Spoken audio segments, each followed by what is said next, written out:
Welcome, everyone, to this week's Music Wise. I'm Donato Cabrera, music director of the Las Vegas Philharmonic and the California Symphony. And I have to say, I'm so excited to have our guest with us this week. Uh, it's one of those things where I knew him and what he did before we met and knew each other, as is so often the case with great restaurants and institutions like the Las Vegas Philharmonic. It's not always possible to meet the people behind what's happening on stage or what's happening in the kitchen. As I've stated before, when I had Gio Mauro and James Trees on Music Wise, I truly believe there is such a strong connection between food, between a kitchen and an orchestra, between a chef and a conductor. The idea of a team creating something that is nourishment, whether it's to the body or to the mind. There are similarities that go beyond just the technique that's required to create both. So help me welcome Chef Brian Howard from Sparrow and Wolf. Hey, Brian. Hey, how are you? So good to see you. So good to see you Thank you for too. having me today. I really appreciate it. It's an honor to be here. As I was just mentioning, the idea that something like an orchestra or a band or a group of people producing something together that is nourishment is Sure. so many connections between a restaurant, between a kitchen, between what I do and what you do. Is this something that when you got into food, was this something that was appealing to you, or was this something that you discovered along the way? Well, I think it's something that I discovered along the way. My upbringing, I tell this story. I wasn't brought up in a food household, although, I had very limited resources to fresh ingredients. Everything kind of came out of a can or one way or another. But when I did have, whether it was PBS watching Ming Tsai or Julia Childs or any of these guys, I realized there was so much a broader spectrum to what food is and the people that it was bringing together. And then as my career went on, I realized that like you said, the nourishment, right? Nourishment of food is the only thing that really can bring people together at any given moment. I'm not sure if you've ever seen the documentary A Seat at the Table.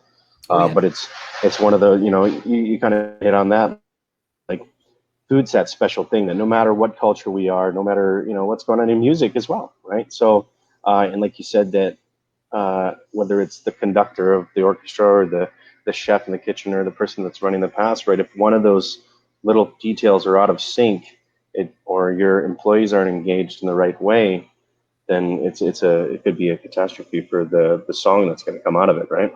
But when they really are on, it's like watching a fantastic ballet or, to watch cooks dance or sing together, right? I remember when I was talking with James and Gio, they both mentioned that the restaurant, the experience one has when walking into the restaurant from the very beginning throughout the entire meal is something that you and James and Gio think about. It's not just the food. It's not just the preparation of the food.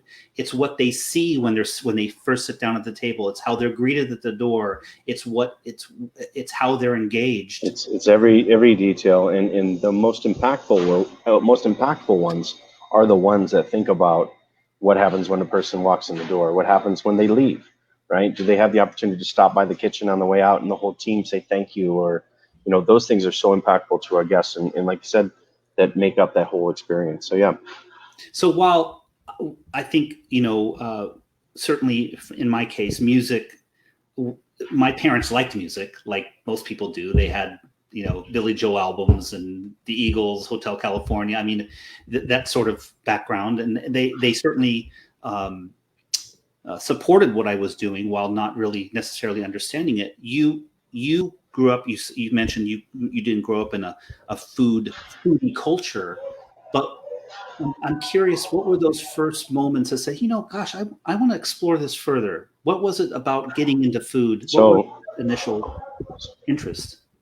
So the moments that were the biggest part and played the biggest role, and the reason why I do this every day, and I tell everybody it's about throwing a dinner party every day. And we come to work if we can make that one guest, make them feel like they're the only people in the room, and that they're just guests at your table in your home, this will be a successful place. It's not if food is a secondary to it. I'm last to it. It's really about the people that make up that experience. Now, for me, it was my grandmother's, right? So my grandmother hosted the holidays. My family, it wasn't a every Sunday we sit down for dinner or anything like that. It was like come home when the street lights are on, and there's going to be what's there, or if you are here for dinner, you eat dinner. But the holidays were so special for me because it was that moment where people came together around a table, and we talk about music. For me, it was the big grand record player in the cabinet that played Roy Orbison or Elvis or Johnny Cash, and that was kind of what was going on.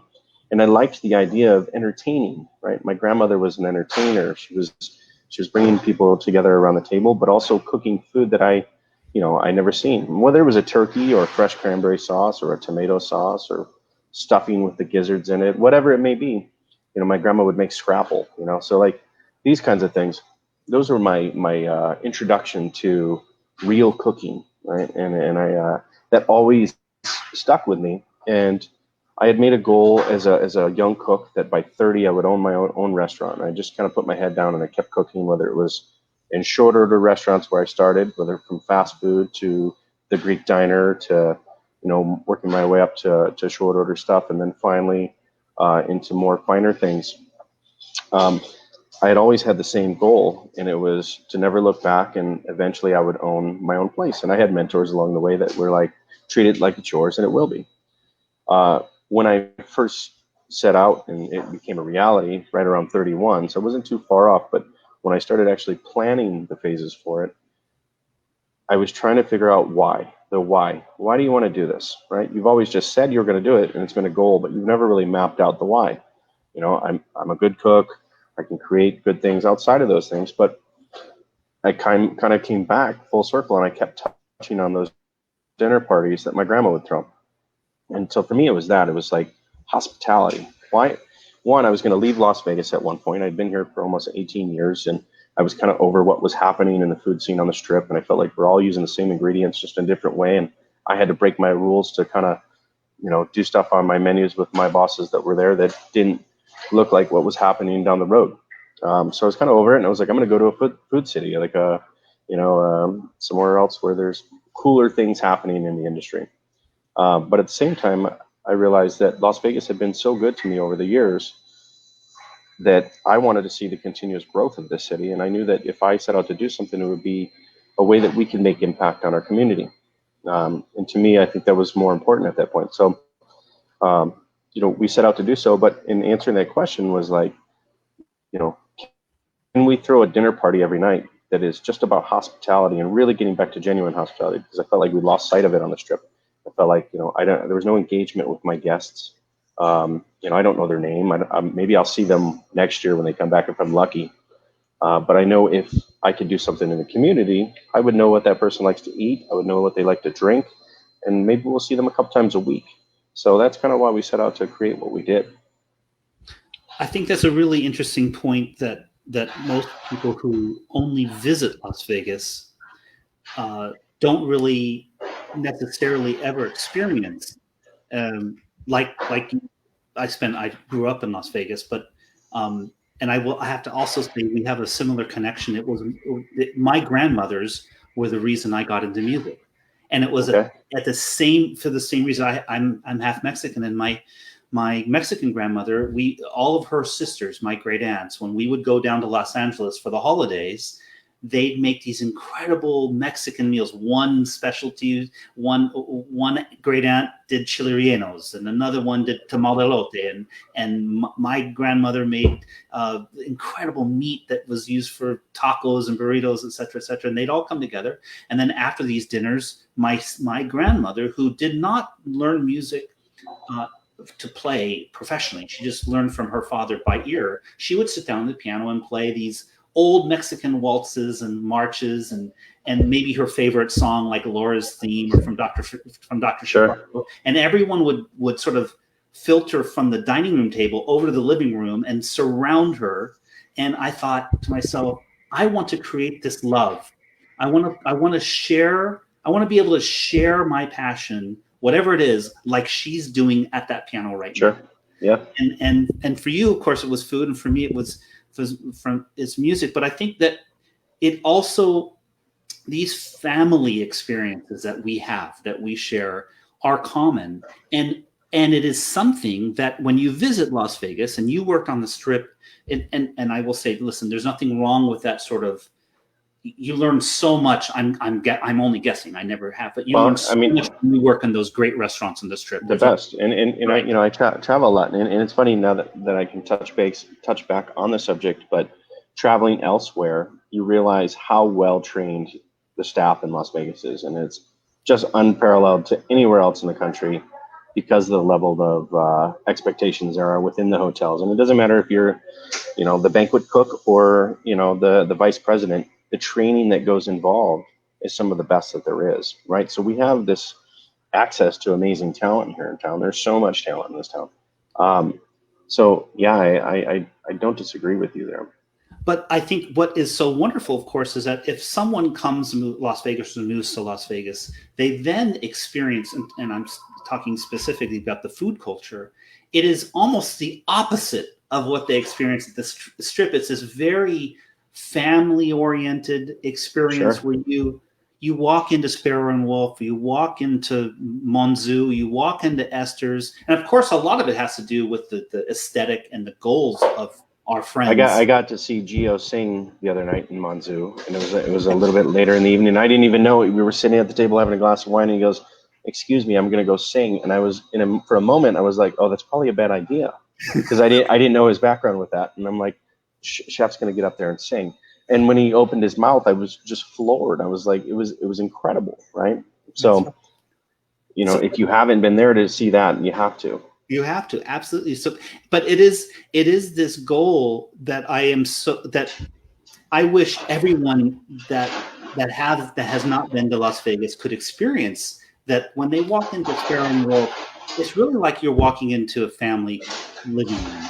And everyone's here, and that's that. With that being said, like our staff has been here. Most of our staff in the front has been here since day one. We don't see a lot of turnover because we make them feel like family. They are a part of our family. I mean, this is everything I have and my family has. So the people that are great and come in and respect what we do, we give back to them just as if they were. And most of them work with us forever. So it's like, we spend so much time together, this becomes part of family, and that only translates to the guest. And it's, when we talk about hospitality, our training is mostly based on hospitality. Mm-hmm. Again, it really is. It's, you could go and you're going to watch in that. The reason I sent you that video today is because it really, I find myself watching that video once or twice a year since I've first seen it. And I realized when I saw that video that it really connected well with me and the way that we do things here, but it also helped me really justify that I was doing the right things, right? And having that right recipe, and making sure that you're more of a people person than you are a restaurateur, and never forgetting that it's the people that make up the business every day, right? And it's not me, right? They most people think the guy standing at the pass is the most important person in the room, and they come and they want to, shake your hand and take a picture with you. And I tell them every time, I'm like, thank you, but it's these guys right here that are doing the hard work, right? They just make me look good at the end of the day. I have a special vision for certain things, and they're able to help me recreate that. So, well, it's the same. It's the same philosophy that I have. I'm the only person on stage that's not as a conductor. I am actually not making music. My hands don't physically touch something, and I'm not putting my lips to an instrument, using a bow. I am literally taking a breath, and through a gesture that might mean nothing to everyone else on stage, I trust that they're going to create the sound. Sure. Yeah. And that's it, right? And it's your job there to make sure that it's, like you said, well orchestrated, right? And that it goes smoothly. And and those guys they're there to engage in you and make sure. Sorry, we've got a little bit of background noise. That's fine. And the same for our kitchen. I haven't thought about it. I always think about music in ingredient ways. And obviously we touched on the conductor aspect of a service, and I think those are important. But it's usually when I think about food and music, it's about the right ingredients, right? And making sure that you may have a great drum player, but just a little bit more, bass guitar makes the song that much more special, and vice versa with the way we cook, right? Mhm. It's important. We mentioned this video a couple of times. I want to get to that because this video, which is a TEDx talk by Gabriel Stuhlman, is called "A Winning Recipe: Lessons from Restaurants on Engaging Your Team." And what I hadn't seen it until you sent it earlier, and what I was so impressed with was what we've just been talking about, is that how to engage the people around you to be engaged, number one, Sure. and to take an interest in their job with passion. The restaurant, and I don't know how this is with music, but I would imagine that it's similar in the fact that it can become very routine, because obviously we roll out a menu for the season, and then we do it and we practice it every day over and over and over X amount of times a day. So that can become monotonous and tiring for your staff, right? And they get bored. And most kids now, these newer generations, the younger kids, they have all the access within seconds on your phone, right? And they, a lot of them feel that they're beyond the training, and that they can just go pull these recipes off. But like for me growing up, it was like you had to spend time, right? It took time, and you mastered that station before you moved on to the next thing. Not a lot of kids don't want to do that now, so you have to find ways. We used to have a no phone policy in our restaurant, right? If you were there, unless it was emergency or things like this. Now, how do we get them to engage and give them the opportunity to use their phone? So if we move to mobile prep lists, or things that are a little bit more fluid and help make impact on how we operate, but allows them to, I guess, have the sense and comfort of their phone, right? Because a lot of people are still looking for that. But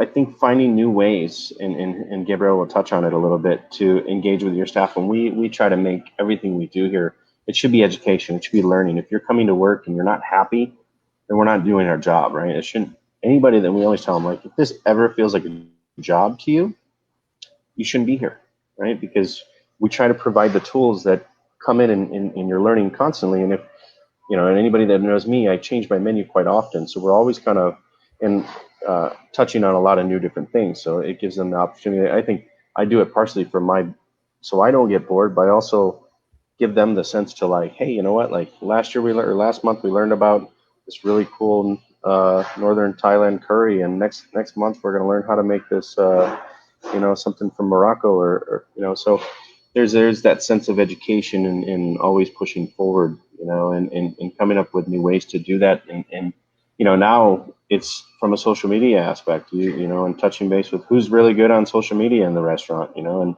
finding that one person where they're good. There's always someone that's going to want to sit and play on Facebook all day, but do it right. So, I think it's got to be constant. It's got to be a continuous evolution to keep them, like you said, engaged for the win, but also show them, like he touches on, a lot of leaders will paint this picture of growth, right? But how do you promote that growth, and how do you make it a clear, we talk about a clear path to success, and we can write it down and put an SOP together and have these procedures in place that you could follow these rules and this could happen. But if you're not really in tune with that employee, or actually showing them physically how to do it, or taking the risk that this person might fail. We promote failure every day. Like you'll hear me every day talk about failing, right? I want you to fail. You made a mistake, great. Don't make it again or 3 times. Let's work through it and make new ones, right? And I think you get more out of people and when they see that they're allowed to make these mistakes, but it also helps them move forward, you know. And it's the same thing you're going to hear in this video. We talk about promoting within, right? I never outsource. I promote young kids, which, you know, 6 years ago I probably would have not done so. I would have told you we're going to find a guy that's got some chops and he's got a real good resume. I don't even look at resumes no more. I look at, you know, how charismatic you are and how well you are in front of me, and how, if I think you're a good person, there's a chance you're going to have an opportunity here. And, you know, we take people, you know, like most recently, I had met one of our new young cook through a car salesman when I was buying a new car. And he told me I could just sense his passion about his younger brother wanting to cook. I could feel it just talking to this guy and just passing. We're just sitting there having a conversation. And he was a dishwasher. And I told him, I said, tell your brother to come, if he wants, come and, you know, see what it's like in a real kitchen. And now he's been working with us for 6 months, and he's going to be an all-star one day, you know. So it's providing those opportunities that some people just might not give you. We're going to start the video at sort of in the middle of it, but at the beginning of this video, Gabriel Stillman mentions that, listen, what we do, and music is the same way. If you're a musician or if you work in the restaurant business, you're not doing it to make money. The profit margin in a restaurant business is what he says averages 6%. So you're not there to make money. The hours are long. It's the same thing with learning an instrument, being in an orchestra. The amount of preparation in order to be good on an instrument or to be proficient in the kitchen and is just it is deterring to most people. So sure, like you said, it's the people that are going to succeed in business or in food, hospitality. It's because of the passion that they have first and foremost. And one of the other things you mentioned, which is then we'll play the video. There's no way around technique. Sure. You know, you either got it or you don't. You can't fake it, right? And eventually it'll come out, whether you're not. And in my younger career, like I started in management side around 21 years old, and I don't know what it was that people saw in me at that age, because I was just young and on fire, and I think that was part of it. But I knew nothing, you know, and I just failed constantly. And I tried to fake it until I made it, you know. And in the back end, I'm like reading a book trying to learn what my task was for the week or how to do a food cost, because nobody had ever showed me, you know. And like I'm trying to study on my own. But eventually the truth comes out, you know. And you know, like you said, you either got it or you don't. But at the same time, like there's no instant gratification in this, right? It's a journey, right? And if you are up for the journey, it's rewarding. And I wouldn't trade it, you know. And I tell the young guys, you know, that are like, oh well, I can't live on this money, or I can't do that. And I'm like, I have made, you know, really good money, and I've made really terrible money. And you know, I can tell you that, like, I don't do this for that reason, but I do it because I love it. I have a desire to come back every day and a desire to find new things. You know, that there are new skill sets even along the way. I mean, I'm going to be 40 this year, and the skill sets I'm learning now in my career are something, if you had asked me 10 years ago, I would have never told you that would even be in my vocabulary. Mm-hmm. So it is a rewarding thing. In speaking on music, I had an opportunity. I was either going to be a DJ or a chef when I was younger, and I had DJ'd kind of some local rave parties and stuff growing up. And you know, at the age of, I think, 20, when I first met my wife, she told me, she goes, "You're a better chef than you are a DJ, so you should probably stick to this." And I'm glad that she did, because it's worked out. But that was my into music. Now, if you do make it as a DJ, there's real money in that. I know. I debate that sometimes too, right? All right, let's watch this fantastic TEDx talk by Gabriel Stillman.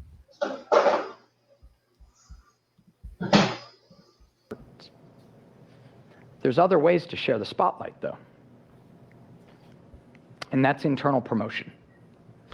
You see, a lot of companies talk about career development and clear paths for growth. But all too often, I think those are hollow words where people say that that's what they care about, but their actions don't always follow that. That's not good enough anymore. We need to do better. We need to make sure that we are promoting from within, and we need to also amplify the stories of that promotion. A few weeks ago, the general manager of one of our restaurants put in notice because she's moving out of New York, sadly, to move to Austin, Texas.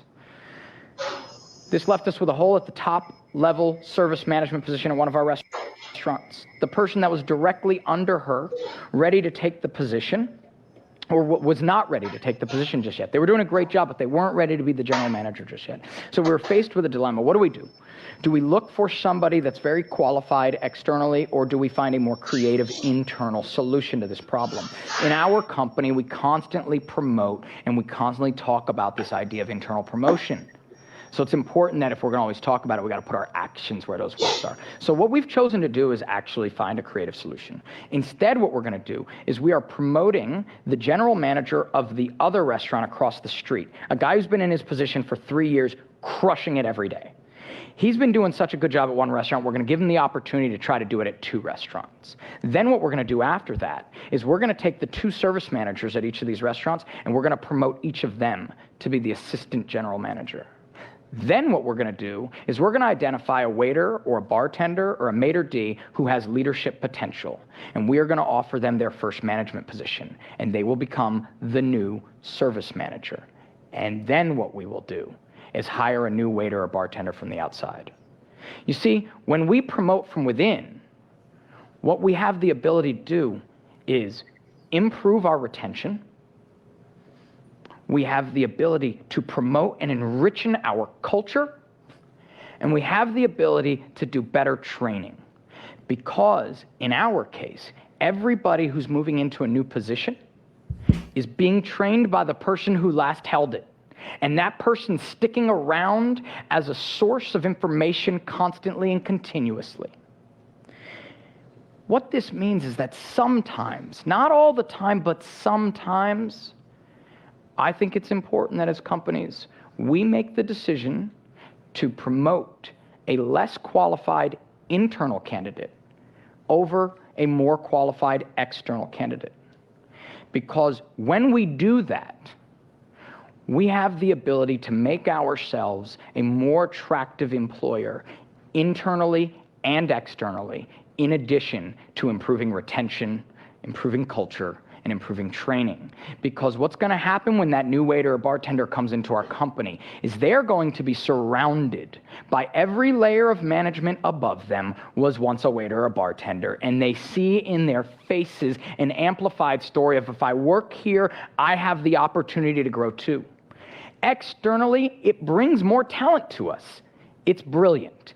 People that are coming into our restaurants, that work at other restaurants, see the general manager today, and they know, I used to come to this restaurant 3 years ago. You used to make my cocktails. Today, you're the general manager. I want to work in this company. I want to be a part of this. There's opportunities for growth. And the more we do this, over time, we begin to surround ourselves with an entire team that represents our investment in them. Currently, the unemployment rate in this country is 6%. A lot of people are up in arms about that. Doesn't bother me as much as a different statistic.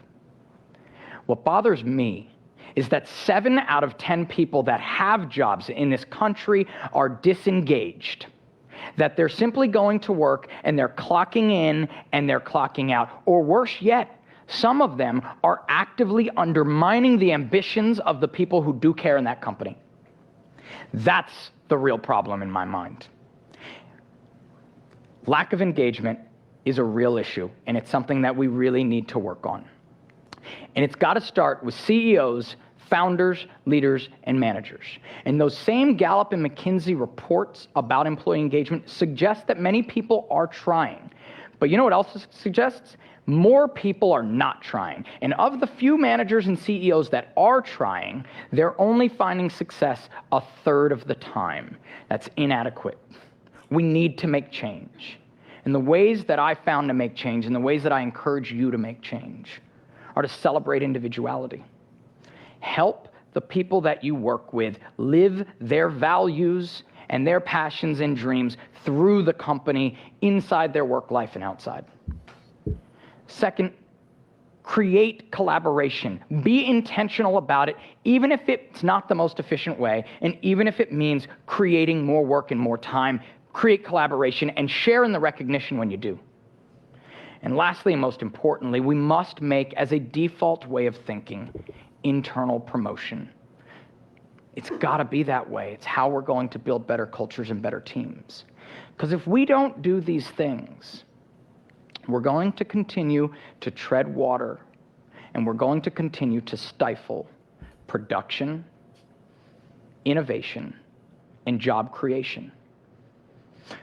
So think about all that we have been able to achieve as a country with only 3 out of 10 people engaged at work. Imagine what we could create if 5 out of 10 people were engaged at work. Let's start making a dent in employee engagement. Thank you.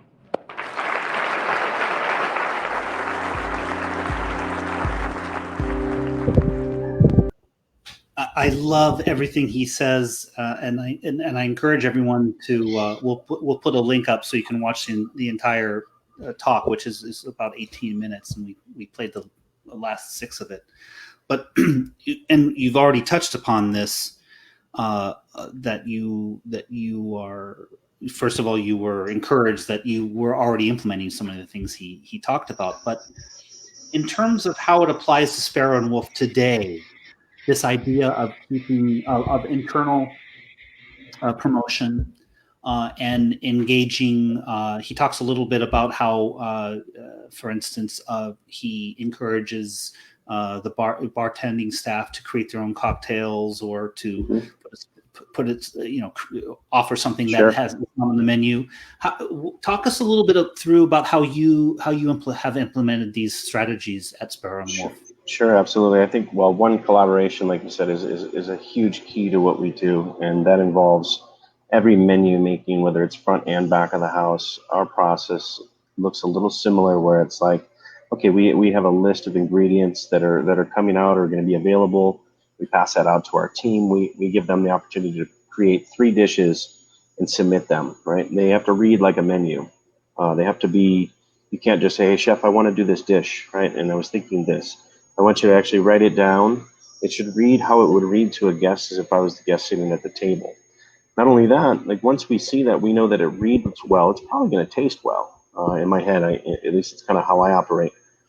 If it doesn't read well, we know we've got some work to do and some tweaks, and you can kind of see where that person is on the spectrum of creativity or maturity within the task at hand. Once we establish everybody's turned in their stuff or how engaged they are, we create a creative meeting where we all sit down together and we go over all of those ingredients, all of the dishes that they've put together. 9 out of 10 dishes won't ever make the menu, right? The process is not meant for that. The process is meant to spark maybe fire within a round table where we can say, oh, well, 2 out of those 3 things that you put on that paper sound really intriguing, right? And this guy had a great idea. Maybe those work together, right? Or maybe it sparks something within me to be able to take something and hone that into a dish. The bar process as well. They are allowed to come and sit in. They get the same list of ingredients that our kitchen does, because our bar team has to work a little bit backwards at Sparrow and Wolf, where they're a kitchen-focused bar. They get to work with, we cut down on a lot of waste. We really focus on eliminating waste in our restaurant. We don't talk about it a lot, but it's something that we do. And it's how do we cut back? I always used to come into work when I worked in other restaurants, and I would see how much waste the bar would have left over from their garnishes or things like that. And we were throwing citrus away all the time because it was either going bad or we ordered too much or what have you, or juice, they got too juice. So we tried to figure out ways that we could take and eliminate those variables at the bar by implementing ingredients that we were using in the kitchen. So if we had beets on a dish, you'd see beets at the bar. Or is there a new way to use that trim from the citrus peels? Can we salt and ferment them and turn them into a a fish garnish, or something like that, right? So collaboration, number one, by getting everybody to engage with it when it's time to write the menu, we allow the bar to kind of have a good free will in creation. We do have a manager that oversees that kind of stuff, and we have kind of a guideline of like what we're looking for. These are the spirits we want to use in the fall. These are some of the flavor profiles we want to use in the fall. You're allowed to have, for the lack of better words, two, I won't cuss on your show, but two MFers, right? And we allow that in the kitchen, where you have to have two things that are they're a pain in the ass to make or plate or whatever from a work standpoint, but are really special when they get to the table. But you have to find the balance of the rest of the menu to make sure that you don't have too many of those kinds of dishes, right? And the same thing. So once all that comes together, it's a fun process. Then we go to a stage 2 of finalizing those things that have come together, and then from then on it's tasting and stuff like that. But they're part of the process the whole way, as much as they want to be. Some people aren't as engaged, like we talked, but some people, those that are, you really get a sense of who they are, and then you can see who your next leader is going to be. Our sous chef right now in our kitchen, and he's almost like a number one in here. I mean, he pretty much runs it when I'm not here, the two of them. He was fresh out of culinary school, and it kind of goes back to my point. If you would ask me 10 years ago, if I would have hired these young kids or promoted early, we always try to look at how does a dishwasher become a prep cook, right? And how does a prep cook become a line cook? And to ensure that there's a clear sense of that path for the employee themselves.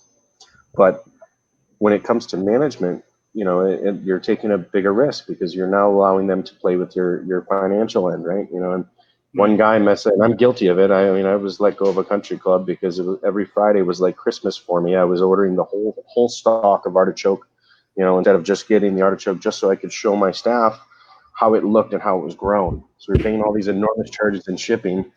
And, eventually I was terminated from my role because I wasn't managing the funds properly. But you're allowing them to make really serious mistakes. If you're not paying attention, the cost of goods is through the roof and labor's through the roof. And, so being able to take younger students and going back to my sous chef, he started here. We took him right out of culinary school. He was 19 years old. I think he's 22 now. And he was the guy that we didn't think would make it. It was just weren't sure if he was cut out for the kitchen.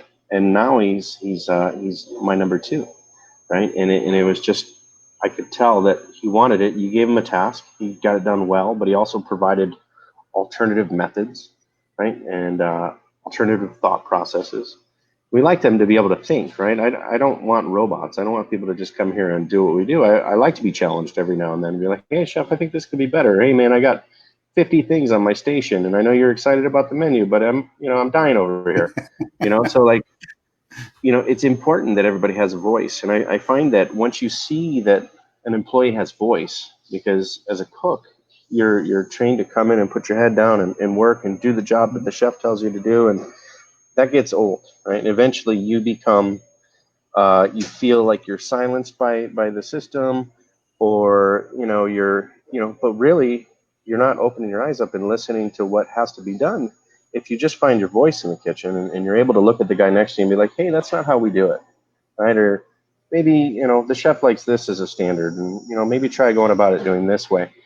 Once you see that person has a voice, you can take that person and build them, because they're not afraid, right? And with this young man in particular, we found that he not only had a voice, and a mature one at his age, he's definitely got an old soul in him somewhere, but he had a palate as well, right? And no matter what he did, and he makes mistakes every day, right? And it's okay, because he's constantly learning from them. Our one of our managers was promoted within. She was a bartender and went through the process, and we went through training and service and all these things. But it was one of our best moves, and we had originally brought someone in from the outside, and we learned. We have all the tools right here, right? And it's just focusing and not being blinded by someone's resume or status of where they've worked before, and you think they're going to come in and do all these fantastic things, when if you've got the keys in front of you, you can play those tunes, and they'll play them how you teach them, because they're here already, and they've already had that structure, right? So that's collaboration is one of the things, and promotion within.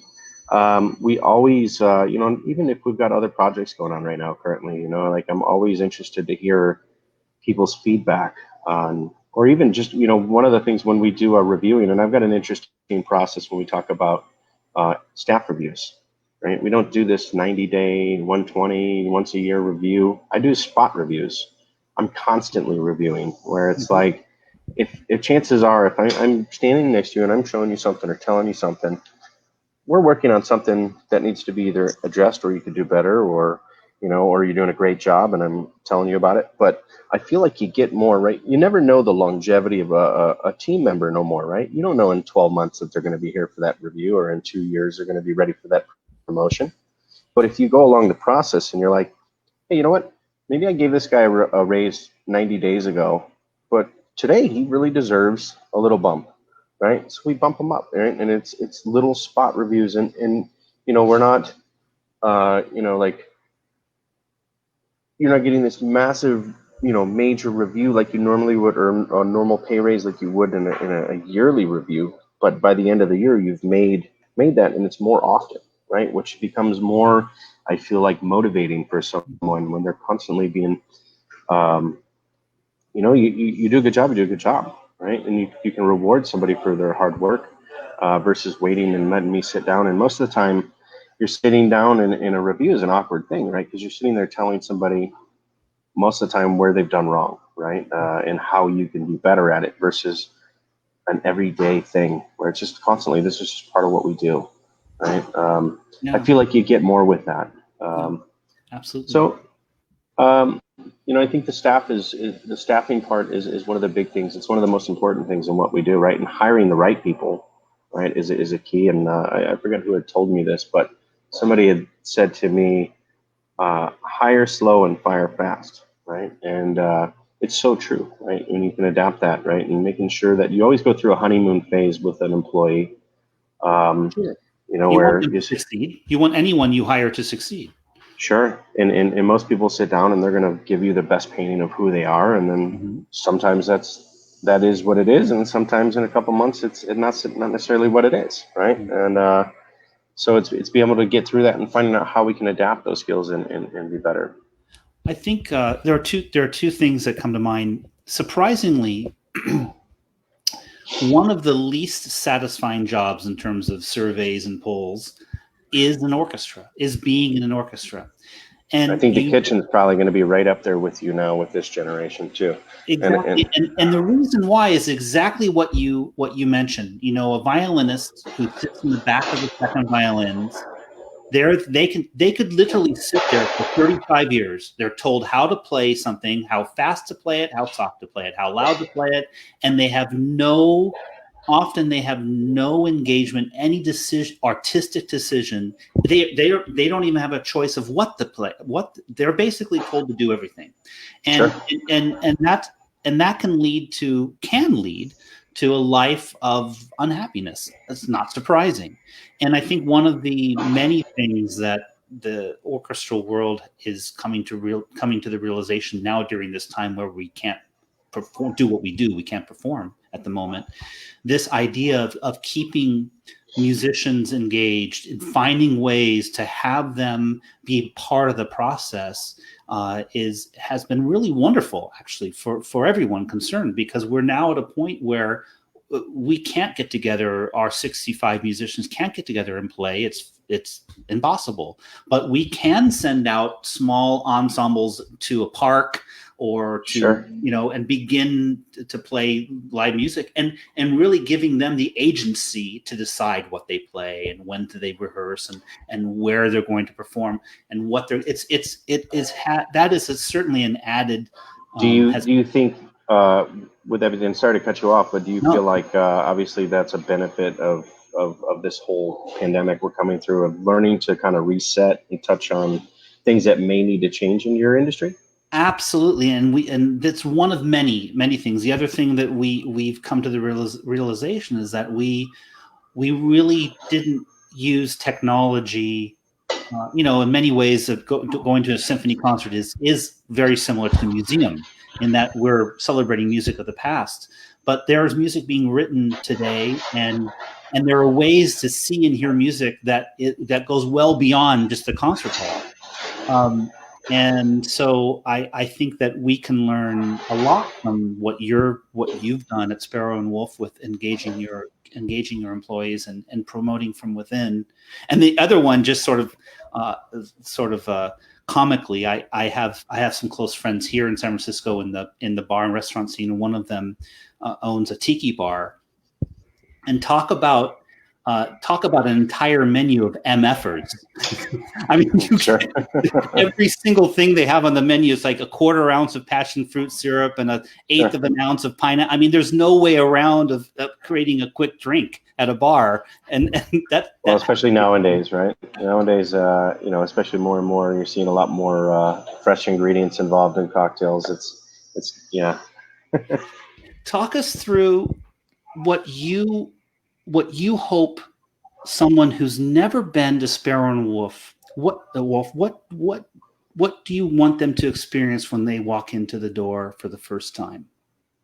Well, I feel like we touched on again earlier, it's feel as if you were coming into my home. There should be a warmth, and an excitement, and you're going to look at the menu and you're probably going to not know what to order. A lot of people, they don't understand. Sometimes they're not sure about ingredients, but our team, is there to help. But at the same time, what we do is I think fairly about taking things that people are comfortable with or that they've had before, and then just turning the dial slightly and introducing it to maybe a little bit of a new way or a new ingredient or a new culture, right? I like to take inspiration. My food is inspired food. I cook the way, at least for Sparrow and Wolf, I cook how I feel, and we get inspired. We task the team and we'll give them a dining budget. They all have a dining budget to go out and go eat in the neighborhood, right? Sparrow and Wolf was meant to be a restaurant inspired by my surroundings, inspired by Chinatown and specifically in this manner. But if we were to take Sparrow and Wolf and put it in, a different neighborhood, we would, kind of evolve to what was our surroundings there, right? And what's at the local market there. We're fortunate to be in the middle of Chinatown here, where we have access to so many amazing restaurants and so many cool ingredients. And, we'll tell the staff, like, hey, go out to eat this week, hit up 3 restaurants and pick the coolest things that you've seen, and then come back, and then we're going to talk about them and make them Sparrow and Wolf, do it in a Sparrow and Wolf manner. So for instance, our porterhouse, right? It's a 32-ounce large format porterhouse. It gets dry aged and it's rubbed in miso and aged and grilled over a wood fire. It's the American barbecue, outdoor grilling, but we do it in the style of like Korean banchan, right? Where you get all these little tiny plates around it, and they're not traditional by any means. They're what we feel should be on that plate that day, and what our cooks come up with. This is one of the areas where our cooks have the ability to create a daily item on the menu. And a lot of the time we're using, trim for something or turn it into something new. But it's that being inspired by that Korean barbecue, but then taking it and making it your own in a fun way, and introducing that to guests that may have never even been to a Korean barbecue restaurant or seen it. So you're kind of creating a layer of education along the way. I think, if we can make people feel, that they've just, like I said, they're the only people in the room. John Anthony, one of my my general manager and partner, I believe you know him. We've worked together for 12 years, maybe 12, 13 years. Wow. And I like to tell people he's the last great maitre d' in town, because he'll probably spend a little bit too much time on your table talking to you, but while he's doing that, it's the same thing I hear. I didn't know there was other guests in the room, right? It was just him and I, right? And if we can, it's hard to teach that, and that's what we're trying to get our staff to engage in, and that's the recipe for me. If you can make the guests feel that way, they understand like what we're doing is genuine, right? And we talk. I think maybe it's this video or it's something I've seen in the past, but it talks about service, right? And checking off the boxes, right? And we know that there's steps of service. The silverware's got to be plated at a certain side of the table. You're going to clear from a certain side of the table. You're going to talk to your guest in a certain manner. And if you can check off all those boxes, 9 times out of 10, you're a great restaurant, right? We looked at it and we're like, okay, well, I don't want you to just check off the boxes, right? I want you to, just because you can do that, can you make them feel hospitable? Can you make them feel engaged in your process, right? So we had actually one server that works with us. We've adapted one of her styles. Her thing was going down and kneeling at the table and talking at an eye level with the guest. And I she started remember doing this. I was like, her. this is, I don't remember her name, but I remember that. That stuck in my mind. yeah. See, it's these things, right? In my mind, I'm looking at her and I'm like, what is she doing? Right? Why is she down at the table on her knee? You know, like, it doesn't look appropriate to me at first. And then we talked about it, and the psychology behind it is most people don't like being talked down to, right? Or there's a sense of standoffish, right? So by doing that, I think it creates a whole new avenue of engaging into your guest, right? Mm-hmm. We do some interesting things here in the restaurant, you know. I won't bore you with a lot of them, but a lot of it is psychology, you know, and it's, you know, John's really good about teaching, you know, if somebody crosses their arm, they're usually a little defensive. So cross your arms back, right? And mimic the body movement of the person, right? There's all these little tactics of making people feel good, right? And they'll feel less defensive and take the ease off of them. But, you know, I want to make sure that no matter what happens in this room, that every guest, they leave happy, right? And that's it. And we have one job. That's the only job we have here, right? And the food's going to be good 9 times out of 10. It's going to be great, right? I'm not worried about that. The service and the hospitality has got to be the first thing that happens from the time you walk in and the time you leave. And if you can do that, then, you know, I think it's a win. You know? What are, you know, these last months have been, well, there's a whole bunch of adjectives we can use, but sure. I always like to find the silver lining. What are some of the things you've learned or realized or come to the realization that perhaps you hadn't thought of before in this journey we've all been taking since March? Sure. Well, I think, you know, obviously, you know, adapting every day, right, as has been the biggest thing. And like, you know, when you do things, certain times you can coast and you know, a restaurant, I like to tell people it's like a roller coaster, right? You're going to do really good for like 6 months. And I'm talking on the internal side, like staff wise, you know, you're going to do like 6 to 9 months, 12 months, maybe it's a little longer, where you're just going to be crushing it. Everybody's like high fiving and chest bumping. And then it's going to be like 3-month period of like, maybe you lost somebody, or, you know, somebody's pissed off, or we're just not happy, right? Like we need to retune and adjust, right? Because it's a hard job, right? If you're cooking, and I'm going to kind of sidetrack a little bit from the initial question, but if you're in this industry, you have to love it. Like I tell people all the time, if you don't love cooking, because it is long hours, right? And if you think you're going to succeed in this career and not put in those hours, and that there's a left-hand turn that you're going to take and you're going to be successful, you're wrong. But to answer your question, this whole thing, allowed me to realize that I needed more balance in my life. That I spoke about, you know, one of the biggest things for 3 years, we've talked about work, family, friends is one of our mottos here, right? Making sure that you can hit that triangle in that order.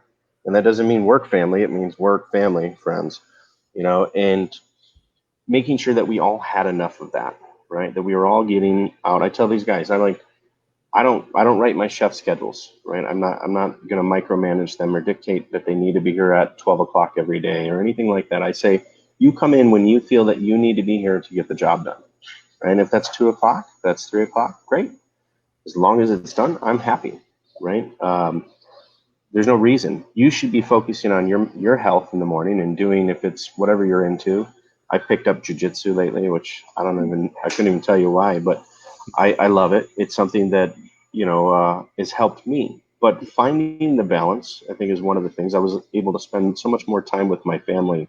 Having dinner at home every night for 3 months, you know, during all this was like, I've What's never even, that? that was like, it made up for, 15 years of being able to do it once a week.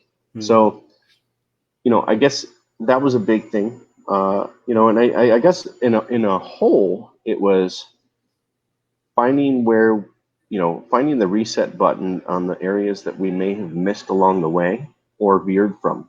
Sparrow and Wolf was, like I said, it was built to be a neighborhood restaurant, right? We didn't have a bottle of wine over $100.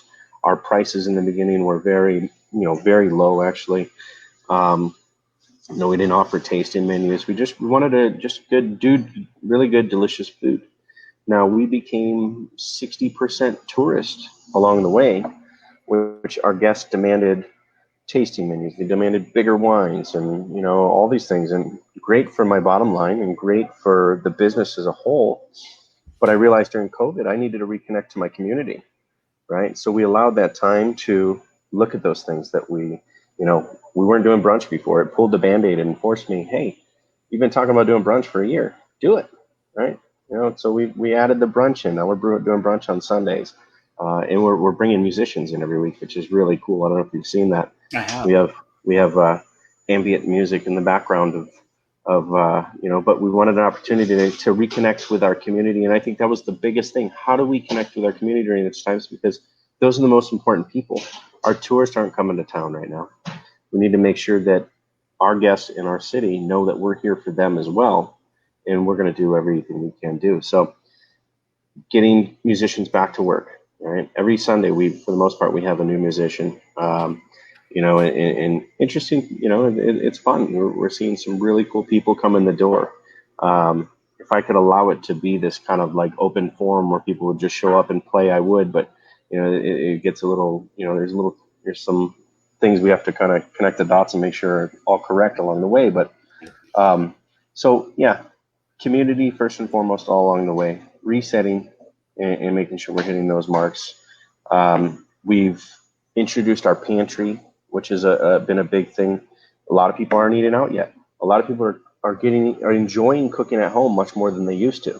I learned that over COVID, so many people became great bread makers or stepped out of the uncomfort. Even my wife was cooking all the time, whereas she didn't cook normally before. So or as much.